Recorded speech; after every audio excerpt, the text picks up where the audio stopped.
नमस्कार, मैं हूं विशाल यादव। अभी तो जस्टिस बी आर गवई पर जूता फेंका गया है, लेकिन वो दिन दूर नहीं है जब जजों पर गोलियां न चलवा दी जाएं। दोस्तों, हम सभी लोगों को मालूम है कि यह घटना कोई छोटी मोटी घटना नहीं है और इसका जिम्मेदार कहीं न कहीं सरकार है। आज जिस तरीके से मोदी शाह हिंदू मुसलमान कर रहे हैं और हिंदुओं में भी जो भेदभाव कर रहे हैं, जो जातियों को जात से लड़ा रहे हैं, इसी का जीता जागता उदाहरण है कि जस्टिस बी.आर. गवई पर जूता फेंका गया। वैसे तो एक मामूली इंसान की औकात नहीं है कि जस्टिस बी.आर. गवई पर जूता फेंक दे, लेकिन कहीं न कहीं इसमें सरकार का एंगल निकल कर सामने आ रहा है, क्योंकि सरकार इस पूरे मामले पर खुश नजर आ रही है। सरकार कोई एक्शन नहीं ले रही है। कांग्रेस तो भले ही थाने में जाकर के शिकायत दर्ज करा रही है उस वकील के खिलाफ, लेकिन भाजपा क्या कर रही है? दोस्तों, मांग ये की जा रही है कि अमित शाह पर नोटिस जारी किया जाए। Justice B R. गवई को आने वाले समय के लिए तैयार रहना चाहिए, क्योंकि आज जस्टिस बी.आर. गवई पर जूता फेंका गया है, कल किसी भी जज पर हमला हो सकता है। जब न्यायपालिका में घुसकर, कोर्ट रूम में घुस करके ये जूता फेंक सकते हैं, तो बम भी फेंक सकते हैं और गोलियां भी चला सकते हैं, क्योंकि ये पूरी तरीके से मानसिक संतुलन खो चुके लोग हैं। ये लोग कुछ भी कर सकते हैं और जस्टिस बी.आर. गवई को, इस वकील को माफ नहीं करना चाहिए था। Justice B R. गवई को कड़ी से कड़ी सजा दे देनी चाहिए थी इस वकील को, ताकि दोबारा कोई वकील, देश का कोई नागरिक इतना बड़ा कांड करने की जरूरत ना करे। और यहां तक कि सुप्रीम कोर्ट के कई जजों ने इस बात को लेकर के शंका जताई कि जस्टिस बी.आर. गवई को एक्शन लेना चाहिए था। ऐसे लोगों को छोड़ने से दूसरे लोगों के मनोबल बढ़ जाते हैं, इसीलिए छोड़ना तो चाहिए ही नहीं था, तुरंत एक्शन लेना चाहिए था जस्टिस बी.आर. गवई को। क्या जस्टिस बी.आर. गवई ने बहुत बड़ी गलती कर दी? क्या जस्टिस बी.आर. गवई ये सोच रहे हैं कि आने वाले महीने में हम रिटायरमेंट का ऐलान ले लेंगे तो हमें क्या दिक्कत किसी से दुश्मनी मोल लेने की?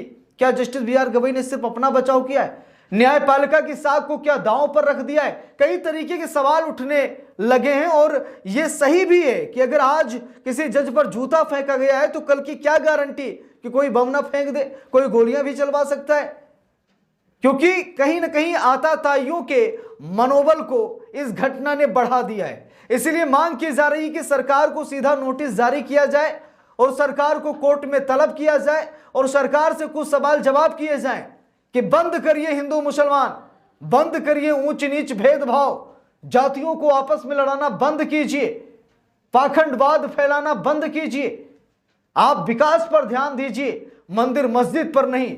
मुझे तो यही लगता है कि सुप्रीम कोर्ट को सीधा नोटिस जारी करना चाहिए गृह मंत्री अमित शाह को कि आज उनके नेतृत्व में देश में क्या हो रहा है।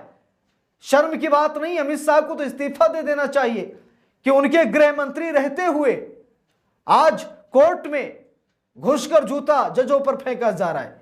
अमित शाह को तुरंत इस्तीफा दे देना चाहिए कि हम संभाल नहीं पा रहे हैं देश को। आज संवैधानिक संस्थाओं में जब जज सुरक्षित नहीं है, तो भाई देश के क्या लॉ एंड ऑर्डर हैं, आप लोग अंदाजा लगा सकते हैं। देश कैसे चल रहा है, आप सभी लोग इस बात से अंदाजा लगा सकते हैं। दोस्तों, बात यह है कि सीजेआई गवई पर जूता फेंकने वाले वकील राकेश किशोर पर एफआईआर दर्ज करा दी गई है। देखिए, खबर भी सामने आई, नवभारत टाइम्स की लिखा है, बेंगलुरु पुलिस ने सीजेआई गवई पर जूता फेंकने के मामले में वकील राकेश किशोर के खिलाफ एफआईआर भी दर्ज कर ली है। और वहीं पर सुप्रीम कोर्ट के जस्टिस उज्जवल भुइयां ने भी साफ साफ कहा कि जस्टिस बी.आर. गवई देश के चीफ जस्टिस हैं, ये कोई मजाक की बात नहीं है। जूता फेंकने पूरे संस्थान का ये अपमान है, इसीलिए जिसने इस कृत्य को अंजाम दिया है, भाई कार्रवाई तो होनी चाहिए, किसी भी हाल में उसे नहीं छोड़ना चाहिए। Justice B R. गवई ने भले माफ कर दिया, लेकिन ये किस बात की गारंटी है कि आगे चलकर ऐसी घटनाएं नहीं होंगी? तो इसीलिए जस्टिस बी.आर. गवई को एक्शन लेना चाहिए। और वहीं पर मोदी सरकार में केंद्रीय मंत्री रामदास अठावले ने भी साफ साफ कहा कि सीजेआई गवई पर हमला इसीलिए हुआ क्योंकि उच्च जात के कुछ लोग इस बात को स्वीकार नहीं कर सके कि दलित समुदाय से आने वाले न्यायमूर्ति गवई इतने ऊंचे पद पर कैसे पहुंच गए। तो यहां पर आप लोग देख सकते हैं कि आज लोग समझ गए हैं कि जस्टिस बी.आर. गवई को दलित होने की सजा मिली है, लेकिन जस्टिस बी.आर. गवई जब दलित हैं तो SC/ST एक्ट का उपयोग क्यों नहीं कर रहे हैं? इस मनुवादी वकील को अरेस्ट क्यों नहीं करवा रहे हैं? क्यों छोड़ दिया? इन आताताइयों के हौसले को बढ़ाने की कोशिश क्यों की जा रही है? मुझे मालूम है कि जस्टिस बी.आर. गवई आने वाले समय में रिटायरमेंट का ऐलान कर देंगे, लेकिन कोई तो सीजीआई बनेगा और फिर उसके ऊपर भी हमले होंगे, क्योंकि आताताइयों के हौसले को लगातार बुलंद किया जा रहा है और इसमें सरकार भी कहीं ना कहीं जिम्मेदार है। इसीलिए सरकार पर भी एक्शन जरूर होना चाहिए, नोटिस जारी करके सरकार से सवाल जवाब जरूर करना चाहिए और एक बार सरकार को फटकार जरूर लगानी चाहिए कि ये देश का माहौल आप खराब कर रहे हैं। अभी तक किसी की औकात नहीं थी कि जज पर टिप्पणी कर दे, लेकिन अब जज पर सीधा जूता फेंका जा रहा है। आने वाला समय कितना विनाशकारी होगा आप सभी लोग अंदाजा लगा सकते हैं। अब तो जजों में भी इस बात का डर रहेगा कि कोई भी आकर हमारे ऊपर जूता फेंक सकता है, चप्पल फेंक सकता है, गाली देकर जा सकता है, क्योंकि भाई ये बहुत बड़ा दरवाजा खुल गया है कि लोग अपने दिमाग में कुछ भी सोच सकते हैं। अभी तक सोचना भी गलत था। जज पर हमला नहीं हो सकता, जज का इस्तीफा नहीं हो सकता, जज को कोई मार नहीं सकता है, जज की कोई आलोचना नहीं कर सकता है, जज के फैसले पर कोई अभद्र टिप्पणी नहीं कर सकता है। यानी कि संविधान ने जजों को चारों तरफ से सुरक्षा दी है, लेकिन अब जज खुद ही अपने आप को सुरक्षित नहीं रखना चाहते तो संविधान क्या ही करे। Justice B R. गवई के पास बहुत सारी ताकतें थी। Justice B R. गवई चाह जाते तो इस मनुवादी वकील की लंका लग जाती, यह मनुवादी वकील सीधा जेल जाता और एक भय बन जाता लोगों में कि अगर कोई जज पर दोबारा हमला करेगा तो उसका हाल इससे भी बुरा होगा।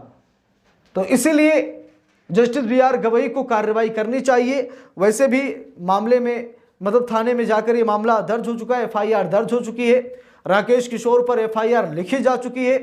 जल्द ही रिमांड पर मतलब हो सकता है उनको न्यायिक हिरासत में भेज जाए, फिर रिमांड पर आए, पूछताछ किया जाए, ये तो आने वाला समय बताएगा। लेकिन फिर भी जस्टिस बी.आर. गवई को ऐसे माफ नहीं करना चाहिए और माफ सरकार को भी नहीं करना चाहिए।